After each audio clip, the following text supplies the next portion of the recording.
What? What do you mean I have to share a tent with her? This wasn't a part of the plan, Jessica. Know what? I think you're messing with me on purpose. I'm gonna go check for myself.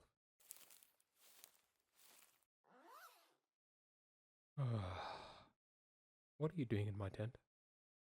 Matter of fact, don't answer that. I'm not letting you ruin the end of the night like this.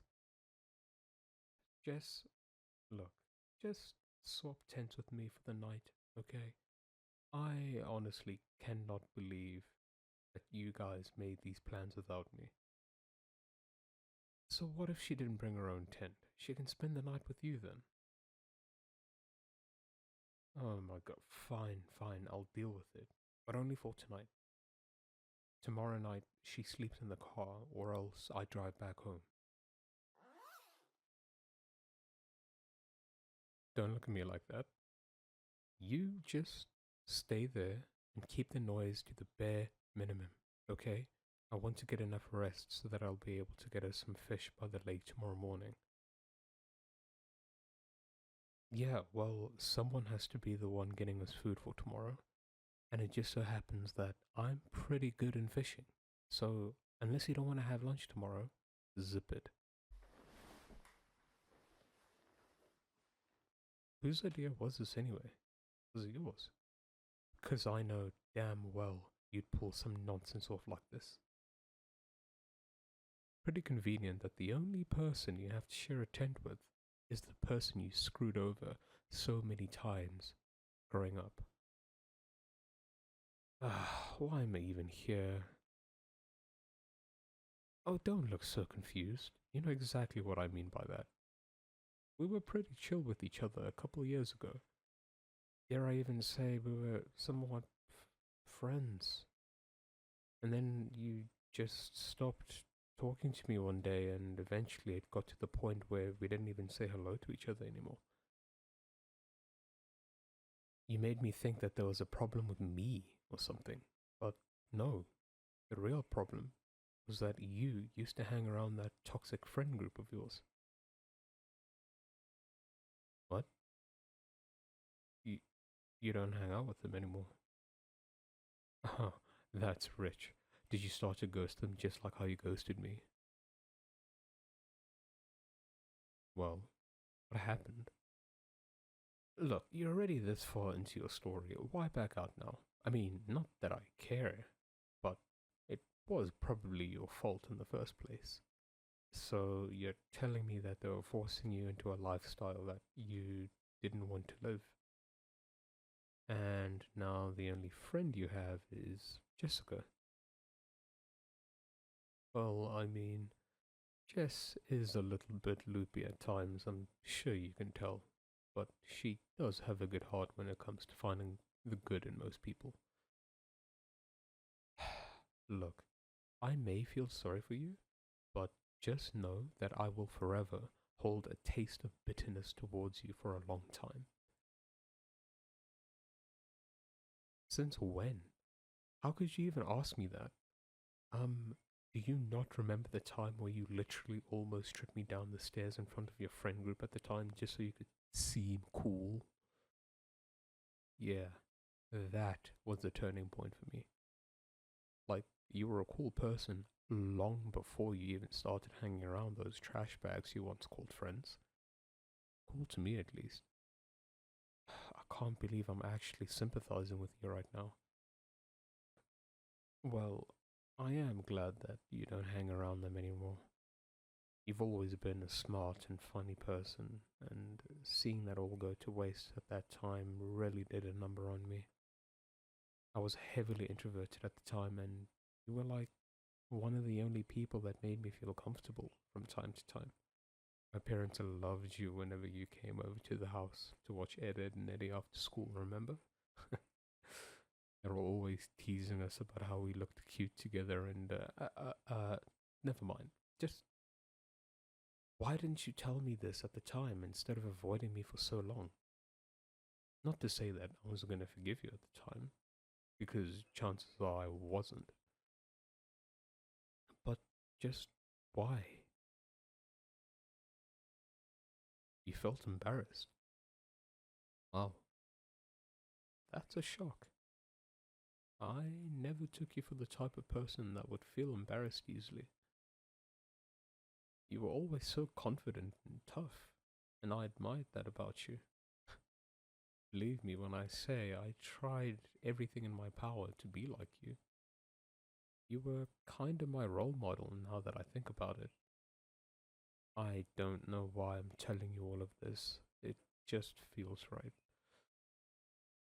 Look, maybe you and I could start fresh. Man, this sounds so dumb. But honestly, I feel like us getting to know each other again wouldn't be too bad. It will definitely take time for us to be buddy buddy with each other. I can almost guarantee it. But I guess we just have to start somewhere, right? Fine. Now shake my hand and we'll call it a truce.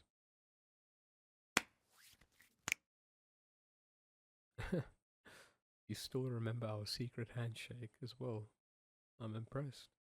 I haven't done that in a while with anybody else in forever.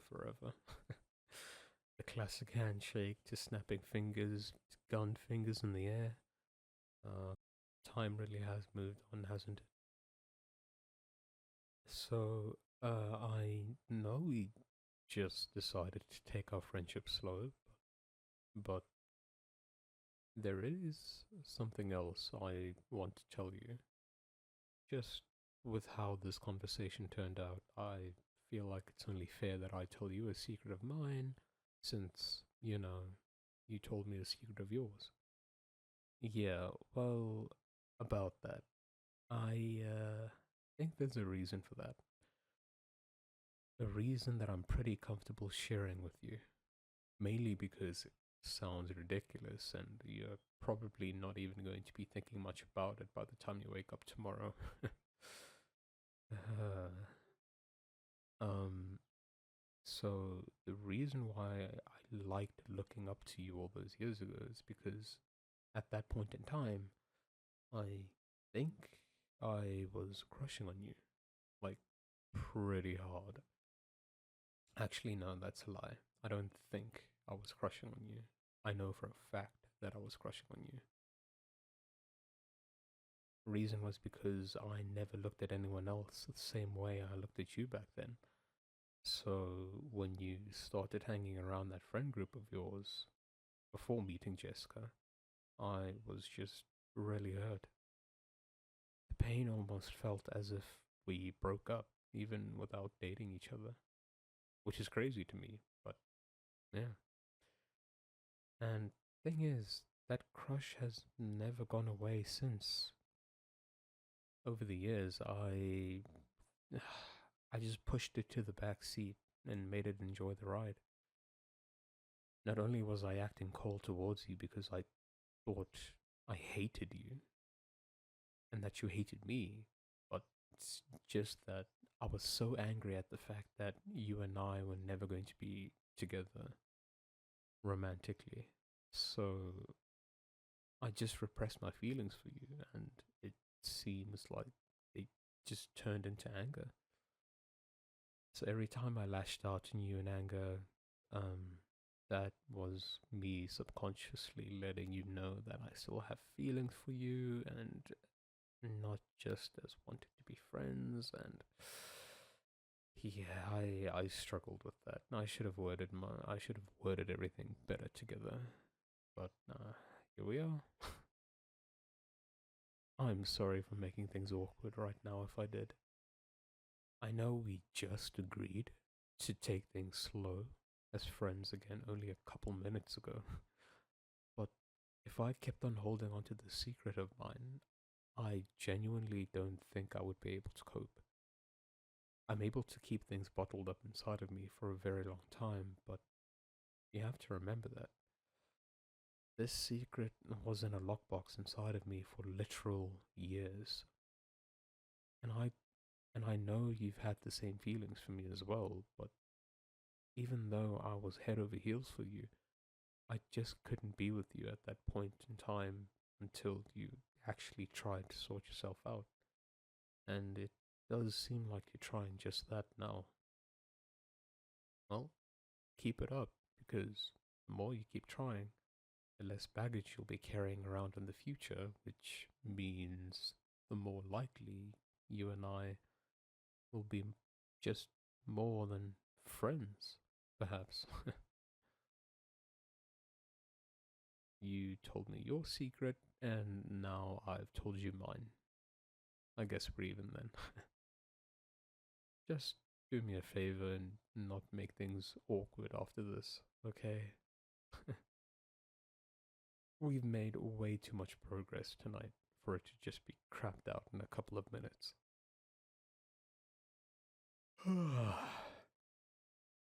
Well, anyway, all of this talking has made me really tired. I'm pretty sure you feel the same way.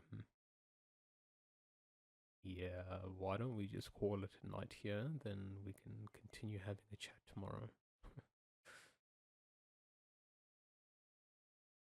I just realized Jess is gonna be so confused when she actually sees us talking to each other tomorrow. By the way, would you like to join me in fishing tomorrow? I can teach you how to catch him without scaring him off. No, no, don't worry. I've got all the equipment here. You don't need to bring anything.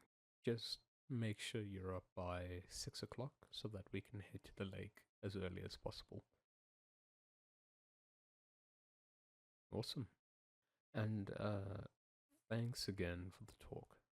We definitely needed this.